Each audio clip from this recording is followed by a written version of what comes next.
It's Friday Coffee with your mortgage man, Eric. And today's main topic is appraisers and appraisals and how it is affecting the mortgage industry. I'm telling you, it's a steamy topic. Hang in there. You want to get caught up on the latest and what is going on with appraisers and appraisals. It's not a good thing, but hang in there. First, let's dial this in. It's been a minute since I've been on here, 6 weeks or so, and why has it been that long? Well, let's get you caught up. So I've been in the trenches and dialing in and adding more states to my resume, if you will, on who and where I can lend. So I'm up to 18 states right now. I may have a few more I'm going to be adding here in the coming month or two. And the reason behind that is, there's a couple of reasons behind that, is that over my 22-year career, I've been asked a number of times, for example, let's say a person wanting to buy a vacation home here in Arizona and they live in Minnesota and they want to pull some money, some equity out of their primary residence in Minnesota for the down payment here in Arizona. And I'd be like, well, man, I can't help you with the Minnesota refinance. I'd be giving away a transaction, an easy transaction, right? So, I've changed that up. And here's why. In 2019, they changed some of the rules with the licensing. And basically they said, look, if you hold a license in another state and you apply for a license in a different state, we're going to give you temporary authority for 120 days. So basically in 24 to 48 hours, you can have your license approved. And they give you a couple months then to dial in all that minutia and paperwork and licensing stuff that you've got to do, rather than having you on hold for a couple months. I mean, it doesn't make any sense. Like, you've passed FBI background checks and fingerprint cards and, credit report checks for this other state. Most likely is you're going to pass it for this other state. So, they got wise about it, which is a good thing. So that's why I've kind of navigated in that direction. It's not like it used to be. You can get licensed there pretty quickly. You still got to go through some education, some additional background checks, maybe some different fingerprint cards, right? You still got to go through some hoops. Not a problem, is what it is. But that leads me into this topic. So you have to understand, in the lending world, you have the federal side of it and you have the state side of it, right? And what I mean by that is, when they instituted the SAFE Act back in 2011, and they cleaned up the mortgage industry, and rightfully so, that, the lovely politicians in those days put some exemptions in for the federal banks, the FDIC federal banks, unfortunately. So most consumers would think that, a federal bank, the big banks of the world and the credit unions, they're going to be held to higher standards than more regular mortgage lenders. And you couldn't be further from the truth. Absolutely 180-degree difference, okay? And it goes back to this exemption that was put into place, backdoor deals for these federal banks, that employees, loan officers, loan originators, mortgage loan officers, whatever you want to call them, were exempt from several things. One, licensing. And two, education. Three, they don't have to pass any of the tests. I kid you not. I know it's a little bit of a mind shock for you right now, but it is what it is. So, I kid you not, there are people that cannot pass the test on the state side of things. A regular mortgage lender that can't pass the test, they can't pass an FBI background check, for whatever reasons, and they'll navigate over to the federal side and work for the big bank or the credit union because they can. All they got to do is get registered.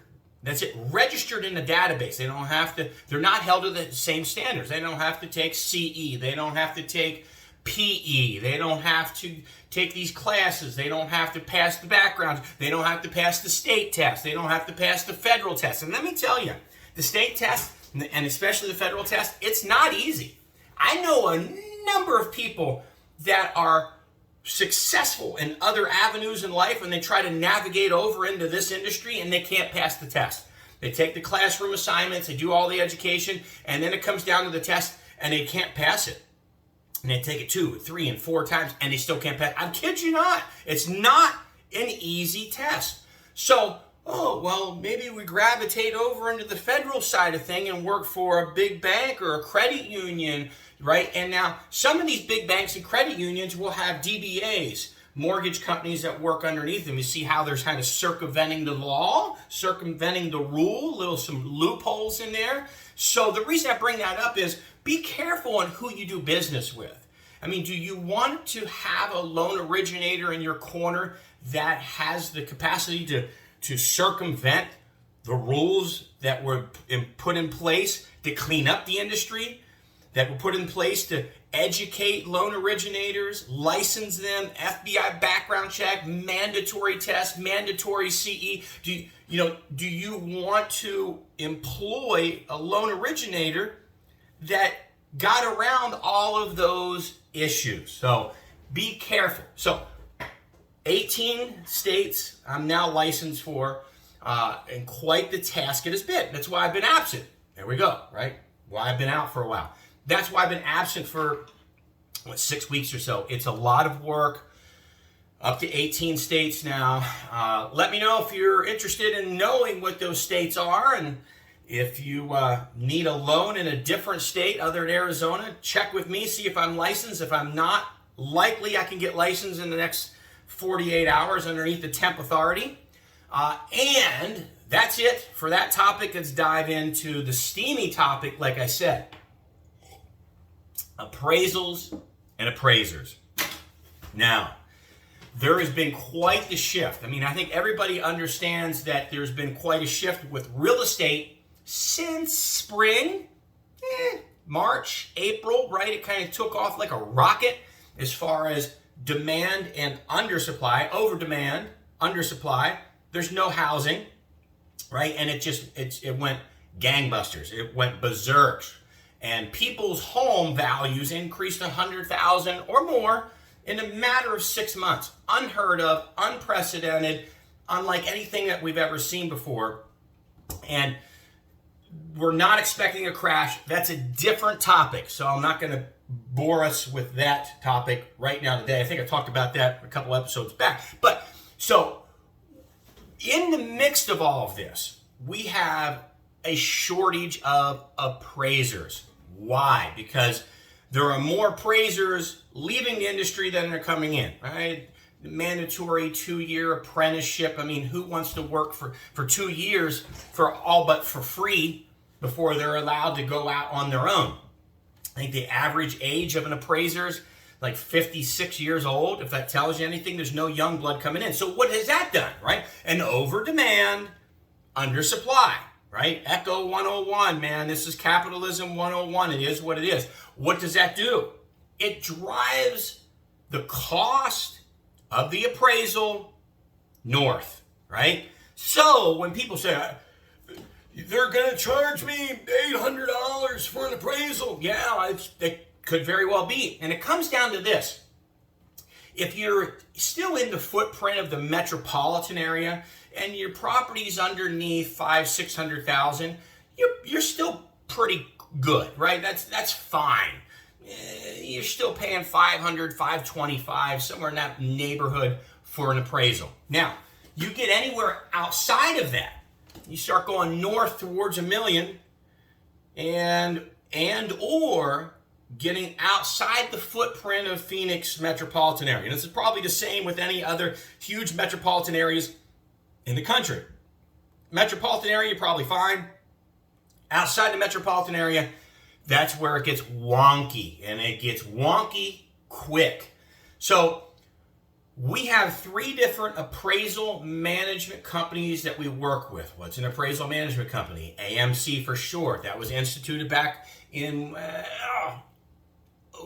10, 11, somewhere in that range, to clean up the industry yet again, so that mortgage lenders cannot communicate with appraisers directly. They got to go to the AMC, a clearinghouse for communication, and rightfully so, because a lot of fraud resulted in in that. Hey, if you don't appraise the property for 400, I'm not sending you any more business. And then, look, so it removed all of that. Rightfully so. There it is. So we have 3 different appraisal management companies that we can order through. And here's what we found in the last couple, 3, 4, 5, 6 months is that not every appraisal management company is created equal. And what I mean by that is that they all, or each of them, have their own rosters, appraisers that are on the roster for that appraisal management company. And of course, if you're an appraisal management company, you're going to focus on the Phoenix metropolitan areas because that's probably 90 to 95% of where your business comes from. So, but when we get outside of that, we're really seeing the rubber meet the road, if you will, that these appraisal management companies don't have the appraisers on their roster for some of these smaller towns, mountain towns type of situation. Pine Top, Show Low, Bullhead City, Lake Havasu, Yuma, even Tucson, believe it or not, the second largest city in Arizona has appraiser roster issues with their AMCs. And we've seen some appraisals down there be quoted $800, $900 and a turn time for 20 days. If they're slightly outside of Tucson, it's crazy where we've gone. Now, I'll give you an example. I've been doing business in Lake Havasu City, Mojave, Bullhead City area, and from one appraisal management company to the other, here's some of the quote differences we've seen. And one of these appraisal management companies is huge, very, very large, and I never would have guessed this, but I've seen a quote come back for a $500,000 purchase at $2,200, but we can get it in 10 days, and that's it. That's the only option they've given me. I'm like, you gotta be crazy. You're crazy. I'm not gonna tell a consumer that he's gonna pay $2,200 for an appraisal. But they say that without even batting an eye. And guess what? There are people that are ordering it because it is what it is. Good luck, God bless you, on trying to find appraisers in some of these areas. So shopping around with the 3 different AMCs that we use, was able to find a turn time of about 14, 15 days is what it is. Now that's quick for some of these areas. The normal turn time for like a Pine Top Show Low is probably 21 to 24 days. Kid you not, unfortunately. So 14 days, and the charge was $750. That is amazing on getting. But you can see the cost has gone up. And your lender better be able to juggle several AMCs, because I'm going to tell you this, most lenders, you're not allowed to do that. Their corporate office says you order every appraisal through this AMC and that's it. And if you're dealing with one of the big banks, they have their own AMC that you have to order through, and that's it. So again, now in volume percentages, it's 5, 6, 7% of the entire business, maybe, if that's outside of Metro Phoenix. So they probably don't care.